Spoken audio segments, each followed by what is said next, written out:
The Daydreams of Atheism.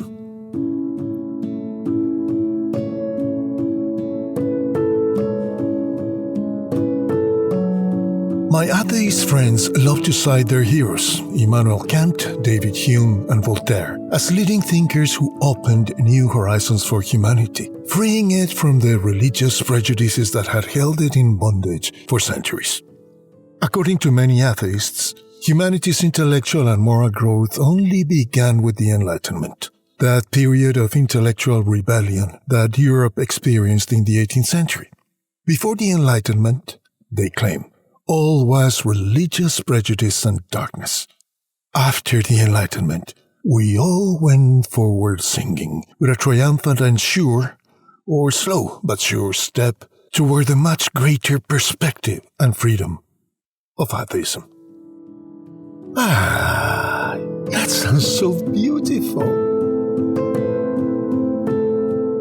Too bad the Enlightenment never included us all. The Enlightenment was a European movement, and Europe is the whitest continent on the planet. The Enlightenment also came about in the 18th century, which was the same century that created the guillotine, by the way. Could there be any connection between the Enlightenment, the Age of Reason, and all the crimes of the French Revolution and the period of the Terror and the guillotine? I think so. What atheists love about the Enlightenment is that it marks the beginning of Europe's break with Christianity, a process that is still going on today, almost 300 years later. 300 years too late! Some of them may be screaming now. Kant, Hume, and Voltaire passionately denounce the prejudices and abuses of the church and monarchy and are therefore heroes of free thought and the equality of all humans, or so atheists tell us. Too bad that the writings of Kant, Hume and Voltaire, and Darwin and Marx for that matter, interrupt this intellectual coitus and return us to the grey and drab labours of daily life on this planet where we live. This is going to sound highly scandalous to you, and it should, because it is. Did you know that nothing and no one reinforced slavery and the ruthless exploitation of millions of blacks and indigenous peoples worldwide more than the writings of Kant, Hume, and Voltaire? Let me read to you just a tiny excerpt from each of them to give you an idea of what it is I'm talking about. How they salute and endorse the enslavement and exploitation of other races. In Observations on the Sense of the Beautiful and the Sublime, 1764, Kant states that humanity attains its greatest perfection in the white race. The yellow natives have a meek and submissive disposition, but are incapable of strong emotions and are not generous. The blacks, on the other hand, are lazy and obtuse. That's Immanuel Kant. More than 30 years later, in 1798, in his Anthropology from a Pragmatic Point of View, Kant still thought that the blacks of Africa have by nature no feelings that rise above the insignificant. Not a single one is to be found among them who can present us with anything admirable in art or science or any other praiseworthy quality. On the other hand, among the whites, there are those who continually rise from the lowest strata of society and through their superior gifts win the respect of the world. Whoops. And just listen to what David Hume, beloved of every atheist because he argued against miracles and faith, says. In his Moral, Political and Literary Essays, 1741, David Hume tells us, I am inclined to suspect that the blacks, and in general all other species of men, are naturally inferior to the whites. There never existed a civilized nation of any other complexion than white, not even an individual eminent in action or speculation. There are among them no creations of genius, no arts, no sciences. On the other hand, the rudest and most barbarous among the whites have still something eminent in them, in their valor, form of government, or some other particular. So uniform and constant a difference could not occur in so many countries and ages if nature had not made an original distinction between these races of men. Wow, Mr. Hume. God does not exist and miracles are impossible to prove. But what is proved beyond any argument is that nature made from the beginning a distinction in favor of the whites among all races. Wow, now that is enlightenment. Those were Kant and Hume. Let us finally listen to Voltaire, a revolutionary and secular hero for defending tolerance and freedom of thought. Voltaire states in his Essay on the Manners and Spirit of Nations, 1756, that the black race is a species of men as different from ours as the race of spaniels is from that of greyhounds. The mucus or net which nature has spread between the muscles and the skin is white in us and black or coppery in them. Voltaire was so repulsed by black people, and especially by black women, that 5 years later, in a letter to his friend François-Louis Émile in 1761, he lamented, "I cannot understand how some great men have married black women. It would be impossible for me to go to bed with such ugly women." These are three thinkers quoted ad nauseam in humanist and atheist pages the world over because their denunciation of the excesses of the Catholic Church makes them champions and bastions of thought and equality, even if, as we've seen, they were far from it. The two patron saints of atheism, Charles Darwin and Karl Marx, also defended and propagated racist and sexist ideas, but to Darwin and Marx we will devote special episodes later. For now, let's stay in the 18th century and the period known as the Age of Enlightenment.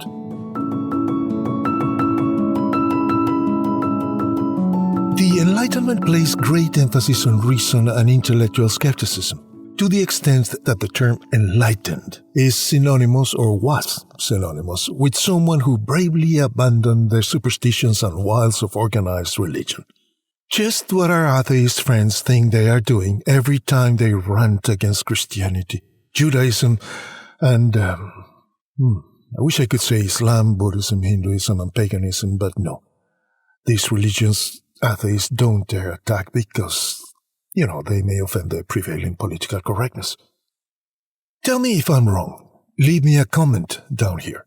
But atheists love to fly the flag of this enlightenment and declare themselves the owners, sole promoters, and heirs of everything good that has happened in the planet in the last 300 years. Humanity finally left behind obscurantism and violence and joined hands in a planetary round, singing Imagine by John Lennon, around the bonfire where Christianity and the underlying capitalism burned forever.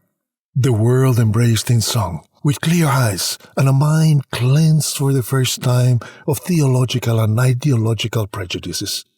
A new era of equality, progress, and freedom of thought without chains.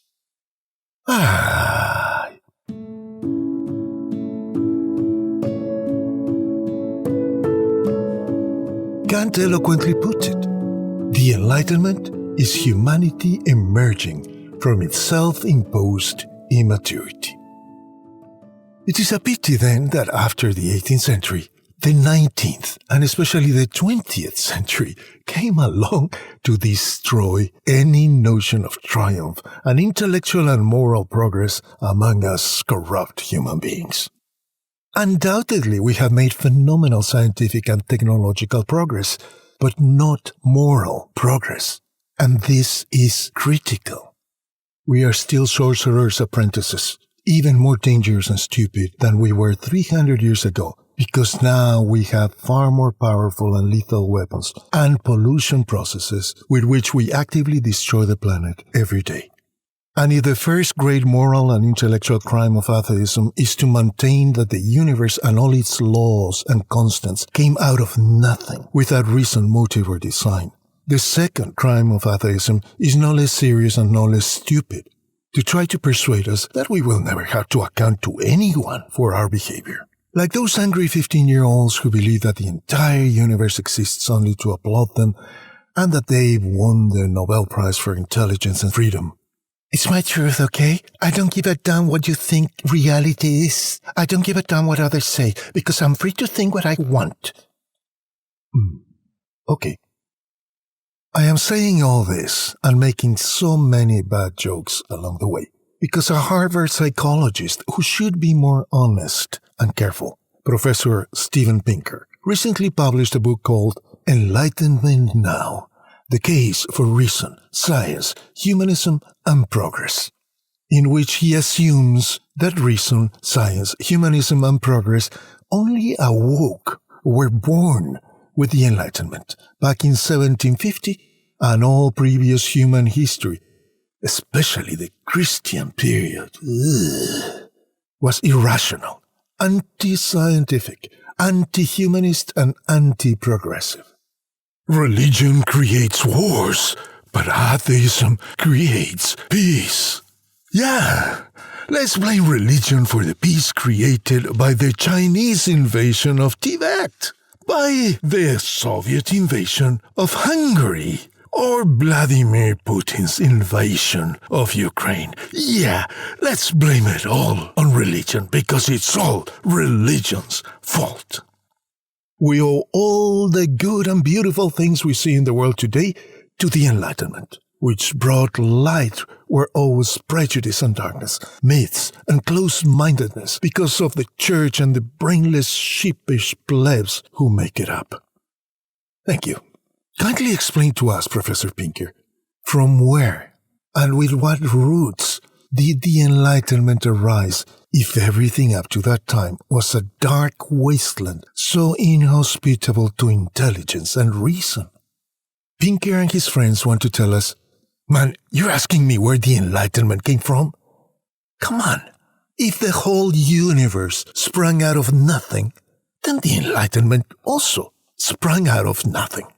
There was nothing at all, and all of a sudden, click, everything came into existence. Nada de nada, y de ahí surgió todo de todo, as they say in some quarters. Because atheism is the baffling macro-miracle of nothingness. Atheism is a faith, a religion, based on the cosmic miracle of Our Lady of Nothingness. Like the Enlightenment, the universe and its dazzling laws and constants emerged out of nothing, as delusional atheism tells us every time. To see history in this way is, of course, ridiculous. As the writer Nick Spencer rightly says, it is to imagine that before 1750, mankind lived in the deepest ignorance and barbarism. But after 1750, all was light and reason. The blue prince of atheism rode on the steed of reason and science to slay the dragon of religious superstition and ignorance.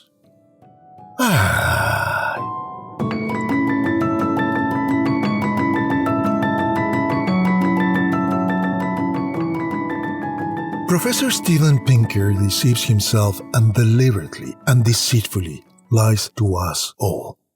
He attacks the myths of Christianity, which there are, of course, and they are beautiful and powerful, and prefers instead the tales of atheism, which are many and only lead to depression and suicide in the end. Just remember how many brilliant atheists who dare to take their ideology to its ultimate consequences committed suicide. Having committed intellectual suicide, because that is what atheism implies and requires, like having everything spring from nothing for no reason or purpose whatsoever, they end up committing physical suicide as well. Brilliant thinkers such as Sartre, Foucault, Benjamin, Kessler, Deleuze, Baudrillard, Durkheim, and excellent writers such as Ernest Hemingway, Virginia Woolf, Sylvia Plath, Hunter S. Thompson, David Foster Wallace, and Yukio Mishima, to name but a few. For atheism, the religion of the cosmic miracle of Our Lady of Nothingness, offers nothing to inspire or sustain our life. Let us take a look at just a few of the ginormous myths of atheism. 1. The myth of progress. This is the idea held by Pinker and many other atheists, that things will necessarily get better in the future as we accelerate away from religion and its shackles into an idyllic realm where all is science and reason and universal goodwill. Not realizing, of course, that atheism is also a religion. Another religion to add to the list? Goodness gracious! Yes, another religion with a million dogmas, violence, and prejudices, and not just one, but dozens of holy inquisitions. Just think of the holy inquisitions mounted by Stalin, Mao, Pol Pot, Enver Hoxha, Mugabe, Kim Il-sung, or Castro and Che Guevara along with Chavez and Maduro in Latin America. Good luck. History shows us that any society can turn back the clock at a frighteningly rapid pace scientifically and morally. Remember that Athens, the most civilized and lucid polis of antiquity, had Socrates, the best of her sons, the most civilized and lucid of all ancient thinkers, executed. Remember also that Germany was the most educated nation in Europe and the planet, having given us such titans as Bach, Beethoven, Brahms, and Goethe, and yet it soon descended into the thick darkness of Nazism when circumstances changed at the end of the First World War. And very sadly, for those of us who love and admire its many contributions and virtues, the United States seems to be falling into a similar process of self-immolation at this time. How utterly sad. 2. The myth of human rationality. Another favorite myth of the typical atheist is that humans are rational and therefore will always know what is best for ourselves and others around us without needing any backwards-looking religion or morality to point the way. Why? Because our reason is autonomous. What? Enlightened? What? Objective? What? And more than sufficient to decide what is good and what is evil, what is right and what is more convenient, what is fair and what is unfair. Yet atheism cannot give us a single reason to trust our tiny brains, which atheism forces us to say are mere natural accidents, physical objects arising without any design and purpose. This dogma is imposed on us in every school from childhood. Would you trust something that is nothing more than an accident of no design and purpose with your life, your decisions, your money, your family's safety? Would you? Why? 3. And what about the myth of natural human goodness? That claims that we are all good deep down. As Rousseau dreams, all we want is good, only sometimes. Oh, gee, we forget our human goodness, like Rousseau himself did all the time, like abandoning 5 children throughout his life. Wonderful man, enlightened Rousseau. Instead of showing this natural goodness, somehow, inexplicably, we become selfish, greedy, cruel, abusive, deceitful, lazy, cheating, fearful, greedy, lying, lustful, etc., etc., etc.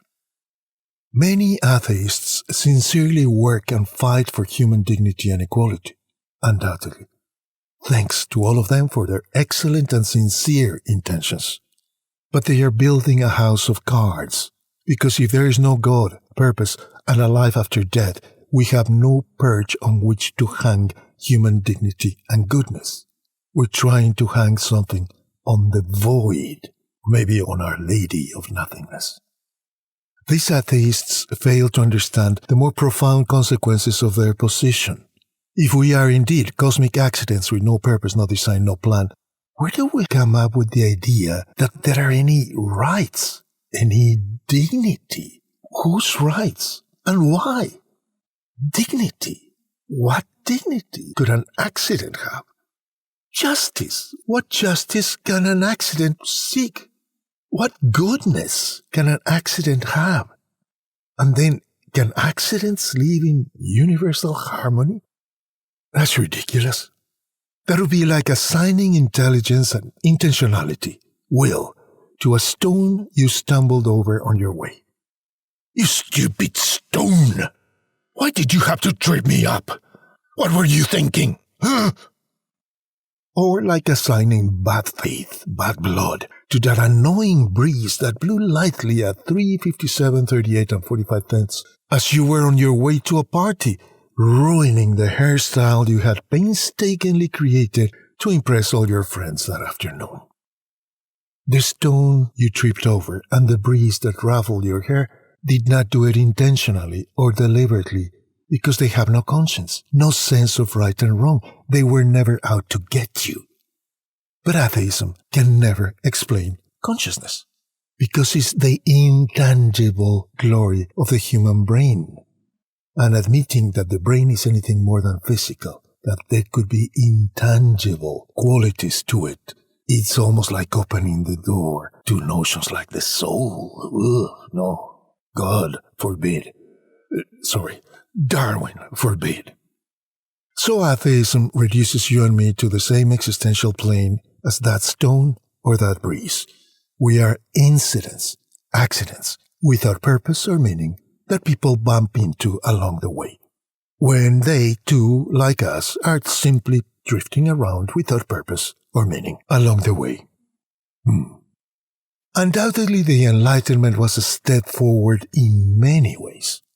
But like all historical phenomena of consequence, it was full of contradictions and ambiguities. Remember the gruesome cruelty in the aftermath of the French Revolution, with a temple to reason, and all in a period known as the Terror. To even suggest, as Pinker and too many atheists do, that humanity had achieved nothing good and everything beautiful and commendable that we have today around the planet we owe to the Enlightenment, is like saying that everything before Immanuel Kant was unknowable and undecipherable darkness. And one fine day, without explanation and warning, Kant and Hume and Voltaire switched on the light of reason, and since then everything has been order and progress.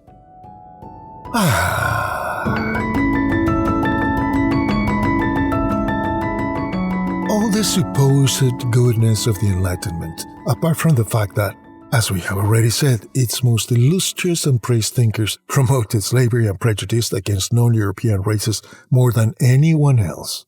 And against women too, by the way, and we will come back to this on another occasion. All the supposed goodness of the Enlightenment has its roots much further back than the year 1750.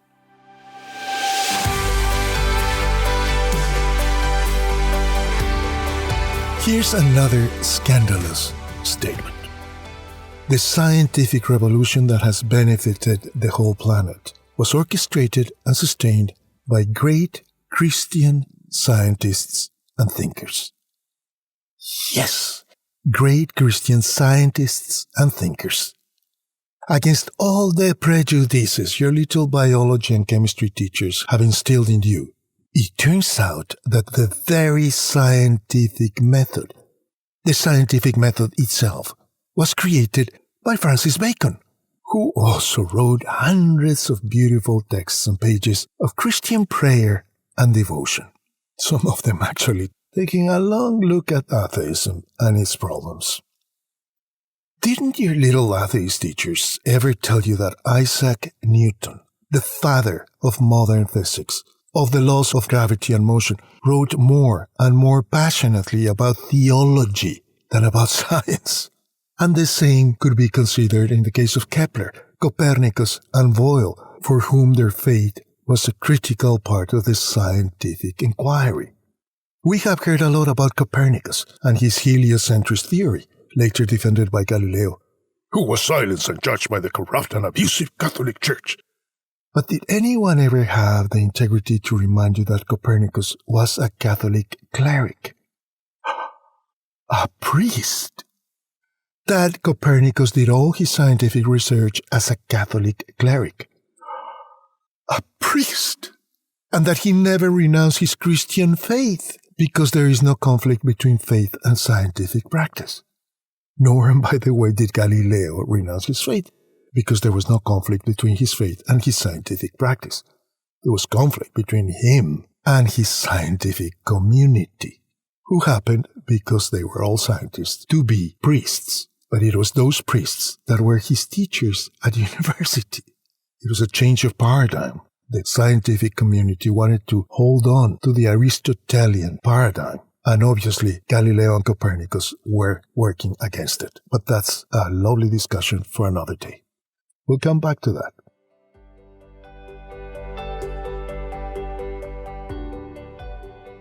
Did any of your biology or genetics teachers ever have the personal and intellectual integrity to tell you that the father of genetics, which may well be the most influential and defining science of our present and future as a species, the father of genetics was Gregor Mendel, the abbot, that is, the father superior of a monastery, Jesus, Mary, and Joseph, and that all the experiments that led him to the principles of modern genetics were conducted in the vegetable plots in the courtyard of the monastery he ruled. Genetics was born in a Christian sanctuary. And by the way, did any of your science teachers have the integrity to tell you that Dr. Francis Collins, the director of the Human Genome Project, the groundbreaking genetics research initiative that only recently mapped and sequenced the entire human genome, was an atheist who converted to Christianity precisely because, while investigating the very roots of life, he realized that atheism has no idea what it's talking about when it claims that life arose by accident and without purpose or design. I guess not many people had mentioned that little tiny fact.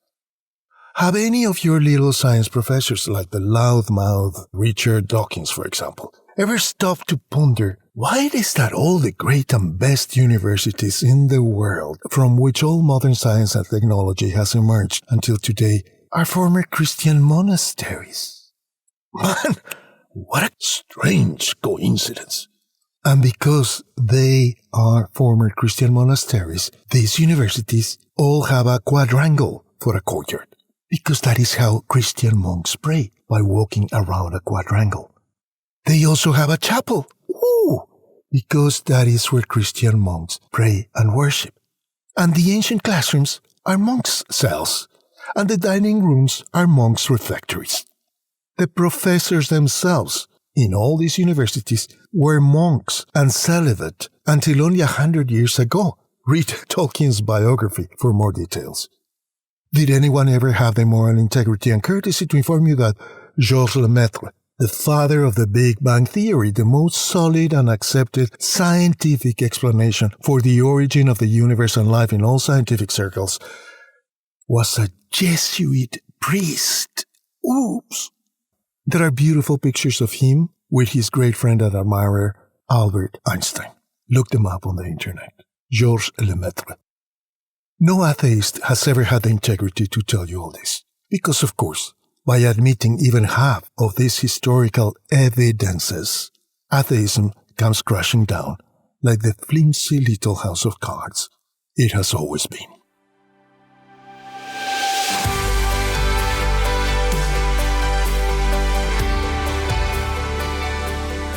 Pampered atheists like Steven Pinker can speak today precisely because the Christian principles of the West opened up a space for them to do so. Because institutions and values such as human dignity, the rule of law, human rights, the rights of women and children, the rights of animals, and racial and social minorities, the moral imperative to care for the disabled, refugees, and the elderly are underpinned only by Christian values. Scandal! What is this man talking about? Remember that according to atheism, we are only a cosmic accident, governed by the survival of the fittest. So there is no basis, neither moral nor scientific, for wasting vital resources caring for the weak, the wounded, the needy, refugees. Contrary to what atheists like Pinker and Enlightenment worshippers say, human dignity and human rights did not begin in the 1750s. They were already and forever established for 3,000 years in Judaism and have spread across the globe for the last 2,000 years thanks to Christianity. No one else.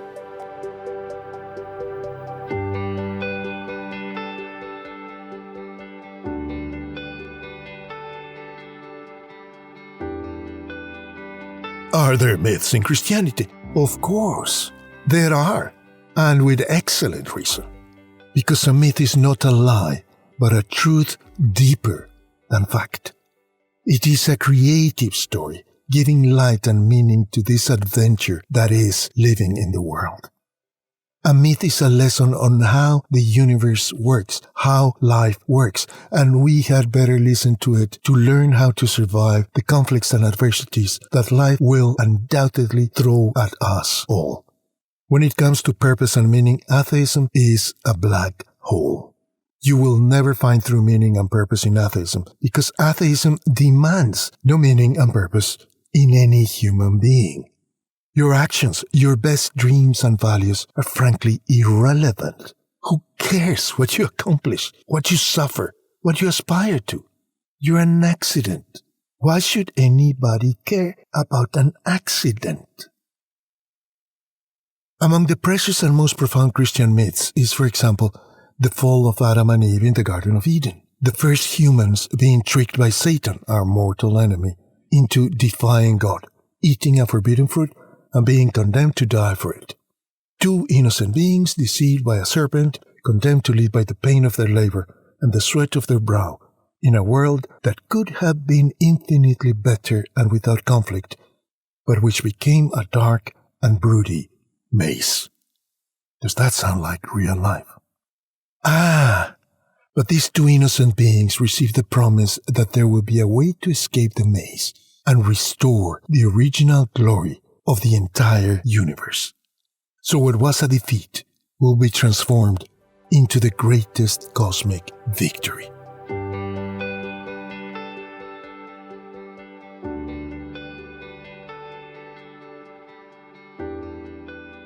Do you realize how much better, how much more inspiring and motivating it is to live life with a myth like this? A creative story, a guiding light like this. A story that teaches you that, yes, of course, things are wrong. This is a broken universe, and life is often frighteningly cruel and unfair. But there will always be a solution. Justice will be done. We will get out of the cave and return to the light. What does the myth of atheism offer you instead? Positively, nothing. Because it has to sell you the irrational notion that you are a simple accident without purpose, identity, or meaning. Consider that for 5 seconds. You are a mere accident, a fluke, a lucky aberration in a process with no origin, no purpose, and no plan, no identity, no meaning.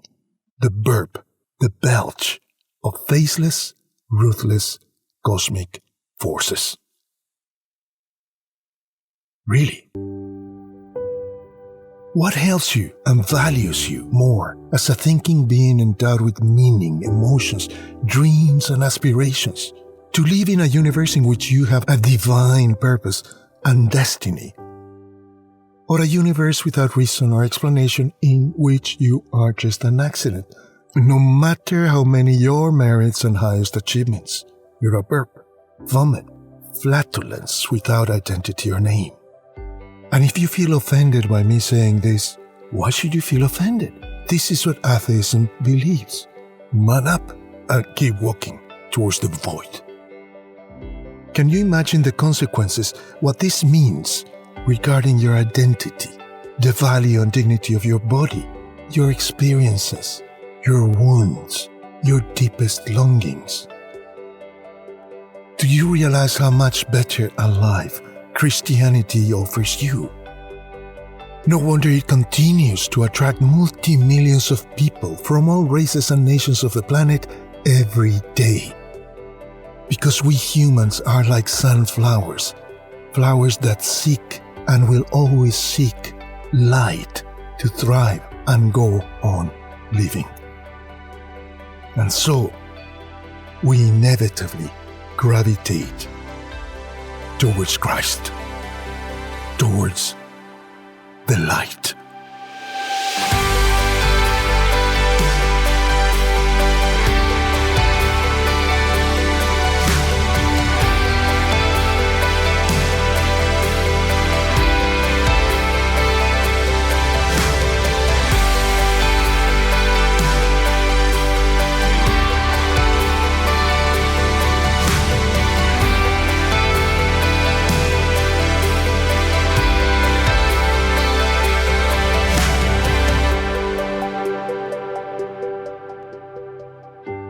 Thank you for listening. My name is Gabriel Porras, and I am a philosopher, journalist, and a professional voice artist. Visit me at gabrielvoice.com and radiantwhispers.com to hear more topics like this. Leave me a like if you found any good in this. Subscribe and share it with others. And if you didn't like what I said, please leave me a comment and tell me what it is that I said wrong, apart from the stupid jokes, of course. And because I know you are not an accident. No human being, no creature on the universe has ever been an accident. I wish you a life full of purpose, full of vision, full of dignity and value. May the light of God Himself, the source, shine on you every day, forever.